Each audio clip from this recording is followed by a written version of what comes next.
Inflation in the United States has hit 4-decade high. Lower income households face the worst of the crisis. Is the United States dollar under threat? We should prepare to lose our position as holder of the world's reserve currency. That is happening in slow motion. It's unmistakable. I think I will use the word doomed in the long term. This is the Chalmers again. Once again, we're back with another vlog. My name is Andrea, man. So we're gonna be talking about the dollar being demolished, the dollar vanishing, the dollar being worthless. It's gonna be amazing, guys. So buckle up, tag along. China and Russia teaming up against US being dethroned from the world reserve currency. Is gonna be amazing, guys. From inflation to all that, this video is gonna be informative. But before that, let's listen to this. In May, inflation hit 8.6%, the highest in 40 years. Venezuela are now worth next to nothing due to the sky-high levels of inflation. Venezuela, of course, a country where prices double every few weeks. 1923 was disastrous for Germany. In that year, the great German inflation reached its peak. To meet this crisis and pay the strikers in the Ruhr, the government simply printed more money. Millions, whatever figure was printed on the notes, really meant nothing.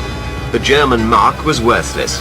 If the same amount of goods existed in the economy, but there was twice as much money, then we would think that the price of everything would double. The infusion of cash into the financial system has renewed concerns that inflation could surge. Simply flooded the system with money. Yes, we did. US printing trillions of money to the death of the dollar, and on top of that, other countries seeing an opportunity to dethronize the US currency as a reserve country, Russia, BRICS, combining another country. But before we go there, listen to this. Before we go to that point, before we get to a point where we discuss that issue, let's first take a step back from the war between US and China.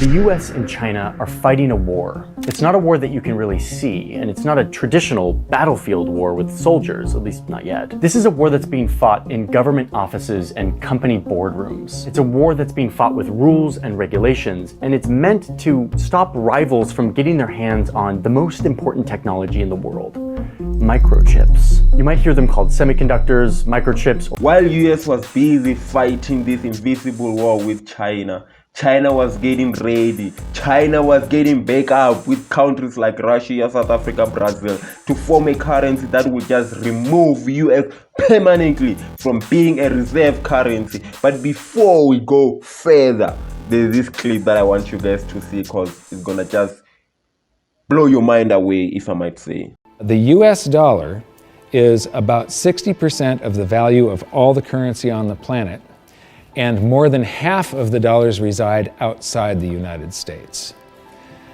The reason every country has US dollars is, first of all, that's what central banks use as the reserve currency. Second of all, oil is priced in dollars. One thing that you might have noticed on the previous clip is that 60% of US dollar valuation is outside in other countries.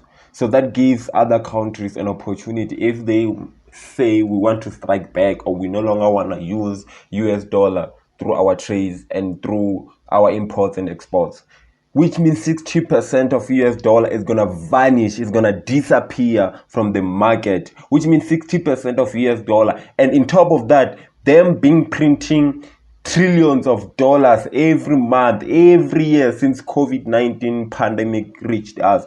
But something is interesting here. I don't know if you guys are catching where I'm going, but just listen to this. We all know that printing money is very, very unhealthy for an economy. And every time a country has attempted to print money, it has led to disastrous consequences. According to the research, US printed $5 trillion during COVID period, during COVID pandemic until today. But anyway, let's get back to the video. For example, in the 1920s, the Weimar government printed over 500 billion paper marks. And in just 3 years, inflation rate in Germany got so bad that at its worst, It took 4.2 trillion paper marks just to buy one US. With all that said, with all that money circulating in the system, in the economy, this left an impact worldwide. Rising inflation, rising in food prices, rising in cost of living, rising in accommodation wise. But anyway, my question to you, does US deserve to be reserved currency? Does US deserve to be recognized as a leading country worldwide? But you're going to answer that yourself. Represent Brazil, Russia, India, China, and later South Africa, who were believed to dominate the global economy by 25% of the world's land coverage and 40% of the entire world's population, with a total GDP of almost 25 taken the G7 in terms of purchasing power on Indonesia, Bangladesh, and the United Emirates, with a GDP 30% larger than the United States, over 50% of the global population, and in control of 60%. US, it was not enough ballsy or bullying. They went on to create something we call G7, which failed, and then they ended up creating something we call G20, which also resulted in something bad, not how they expected. But Russia and China went back and feedback, how can we fight these people? Then they created something we call BRICS, which consists of Brazil, Russia, South Africa. You can name them going forward. And then researchers also believe that in 2050, the BRICS gross domestic product statistics gonna overlap the total of USA and other those G20 countries combined, which is an interesting point, which is where most analysts believe that US dollar might be losing its reserve currency status. What do you think, guys? For the dollar standard, this is my evidence that I think is proof that the death of the dollar is coming, and it's coming shortly. Nixon ended